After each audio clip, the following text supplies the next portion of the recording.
Imagine waking up one morning and realizing that everything you thought defined you, your beliefs, your ambitions, even your fears, was never really yours. Society, family, expectations, and traditions have shaped you like a sculptor molding clay, pressing you into a version of yourself that you never consciously chose. Now, ask yourself, who are you when all of that is stripped away? Beneath the weight of external expectations, beyond the masks you've worn to fit in, who is the real you? This question is one of the most profound and unsettling we can ask ourselves, yet it is also the key to true freedom. Today we are going to explore what it means to break free from illusions and step into our most authentic existence. This journey isn't for the faint of heart. It demands courage, self-reflection, and the willingness to challenge everything you thought you knew. Are you truly living?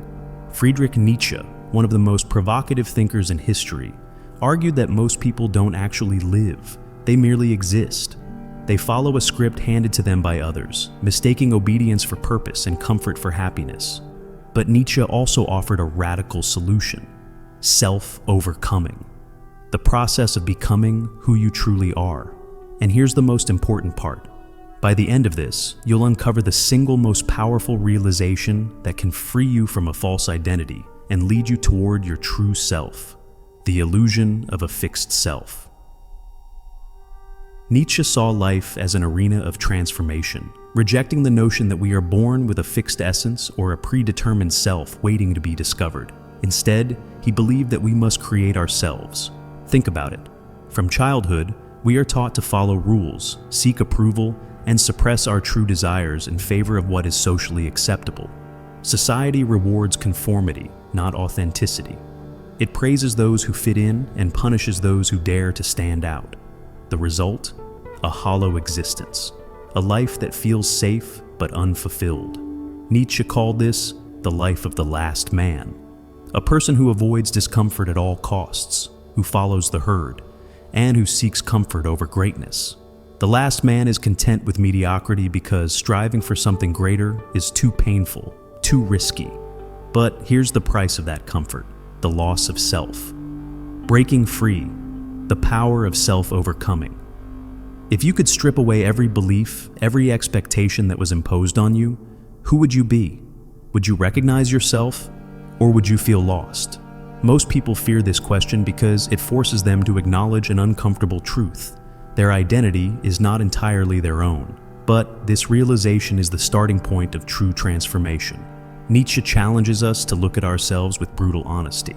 Which parts of you are truly yours, and which were handed to you by others? Are you living according to your own values, or are you following a script written for you? The first step toward authenticity is the destruction of false identities, to unlearn what we've been conditioned to believe about ourselves. This is not easy. It requires questioning our morals, ambitions, and even our desires. So here's a challenge for you. Think about a belief you hold about yourself, something like, "I'm not creative," or "Success means making a lot of money." Now, ask yourself, where did this belief come from? Did you discover it through your own experiences? Or was it something told to you so many times that you accepted it as truth? The will to power. Creating yourself. The moment you begin stripping away the layers of false identity, something profound happens. You enter a space of uncertainty. This can be terrifying. If you are not the person you always thought you were, then who are you? This is where most people turn back. The fear of the unknown pulls them back into the comfort of illusion. But Nietzsche would say, this is precisely where true freedom begins. To step into the unknown is not to lose yourself, but to finally have the opportunity to become yourself. Nietzsche introduced a concept called the will to power, the fundamental force that drives human existence. Unlike other philosophers who believed we are motivated by pleasure or survival, Nietzsche argued that our deepest drive is the desire to overcome, to create, to shape our world according to our own vision. And this is the key to finding and living your true self. Ask yourself, are you striving towards something that truly ignites your spirit? Or are you simply seeking comfort, approval, and security? Because here's the hard truth. If your life is centered around avoiding discomfort, then you are not living according to your true self. You are living according to fear. Who are you becoming? You are not a fixed identity. You are a constant act of becoming. Most people cling to a false sense of self because it feels safe. But just as a river is never the same from one moment to the next, neither are you. Every experience, every challenge, every moment of struggle shapes you. So, the real question isn't who am I, but who am I becoming?